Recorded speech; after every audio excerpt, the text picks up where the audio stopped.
কি হৃদয় বিদারক কান্না যে আম্মু আমার জ্বলতেছে পানি দাও। আজকে আমাদের বোন মেহরিন চৌধুরী আমাদের জন্য একটি আদর্শ রেখে গেছে। এই যে এই মহিমান্বিত নারী, উনি কিন্তু তারেক রহমানের বোন, উনি মাদার তেরেসার ভূমিকা অবতীর্ণ হয়েছিলেন। বাংলাদেশের মানুষের মনে আজ হৃদয় রক্তক্ষরণ হচ্ছে, কারণ একটা ঘটনা যদি হয়তো ছোট বাচ্চা দুষ্টামি করে খেলতে গিয়ে কোনো অকারেন্স করতো, তখন আমরা দায় দিতে পারতাম।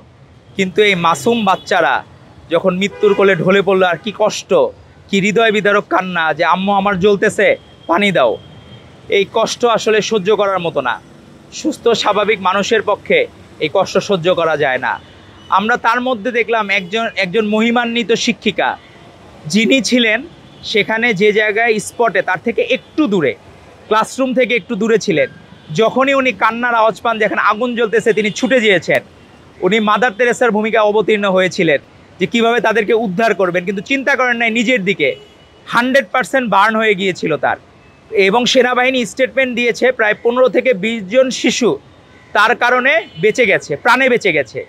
তো এই যে এই মহিমান্বিত নারী, উনি কিন্তু তারেক রহমানের বোন, কিন্তু কখনো উনি আলাদা করে কোনোদিন বলেন নাই। বা ইভেন তারেক রহমানও গতকাল তার বক্তব্যে বলেছেন, আপনারা মাইলস্টোন ট্র্যাজেডিতে সকলের পাশে দাঁড়ান, আলাদা করে নিজের বোনের জন্য উনি এক্সট্রা ফেভার করেন নাই, কোনো দিন করেন নাই। এটাই তার পরিবারের বৈশিষ্ট্য। জিয়া পরিবার কোনো দিন আলাদা করে কারোর জন্য এক্সট্রা ফেভার করে না। আমাদের আপসীন দেশনেত্রী বেগম খালেদা জিয়া, উনি বলেছিলেন বাংলাদেশের বাইরে আমার কোনো ঠিকানা নাই, বাংলাদেশে আমার পরিবার। তারই ধারাবাহিকতা আজকে ভারপ্রাপ্ত চেয়ারম্যান আলাদা করে কিন্তু তার বোনের জন্য এক্সট্রা ফেভার করবেন এবং ডাক্তারদেরকে বলবেন আমার বোনকে আলাদা করে টেক কেয়ার করো, উনি কোনো দিন বলেন নাই। তো আজকে আমাদের বোন মেহরিন চৌধুরী আমাদের জন্য একটি আদর্শ রেখে গেছেন। উনি যেই আদর্শ হচ্ছে কি, আজকে আমরা দেখি যখন ফেসবুকে একজন যখন একটা দুর্ঘটনা ঘটে, অকারেন্স করে রাস্তায় আরেকজন ভিডিও করার জন্য ব্যস্ত হয়ে যায়, তার ঠিক বিপরীতে হলো মেহরিন চৌধুরী। এখন বাংলাদেশের সকল মানুষ যেই দিন মেহরিন চৌধুরী হবে, তাহলে এরকম আমাদের অজস্র আমরা ভিকটিমদেরকে বাঁচাইতে পারবো এবং অজস্র প্রাণ আমরা বাঁচাইতে পারবো। এজন্য মেহরিন চৌধুরীকে আল্লাহ তাআলা বেহেশত নসিব করুক।